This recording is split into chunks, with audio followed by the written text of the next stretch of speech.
Ko se nova manifestacija, nova vizija v življenje prizemljuje, pridejo nove vrste izzivov. Pričakovati, da se nekaj v življenju zgodi, brez da ni izzivov na tej poti, to ni življenje na zemlji. Vedno so izzivi, vedno so prepreke, vedno so neke ovire. Tisto, kar moramo zdaj narediti v tem tretjem koraku, je, da ne prenašamo starih izzivov in trenutnih izzivov, ki jih imamo v življenje, v svoje prihodnje manifestacije in gledamo te izzive kot izzive. To pomeni, ko gremo po novi poti, se nam zgodijo nove stvari. Pademo mogoče v neko luknjo. Ne gre se več za luknjo, ne gre se za izziv. To pomeni, da nova pot je takšna. Ko se vam v življenju nekaj zgodi, za kar tvoj ki je navajen, mogoče da je žrtev, da se mu nekaj poruši, reče, to je izziv. Ne, nova manifestacija ni sestavljena iz izzivov. Pot je takšna.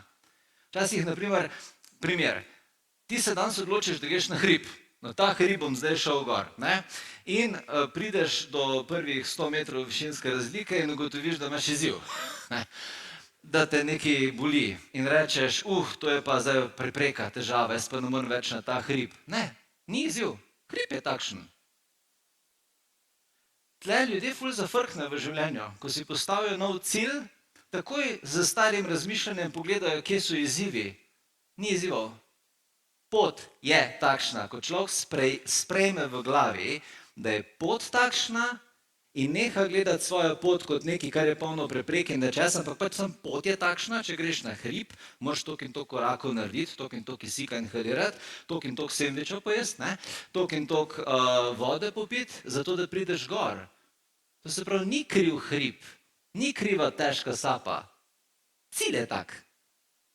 In tle modern človek dostikrat dramatizira v glavi, čist brez veze. In videla sem se tega zelo močno naučila.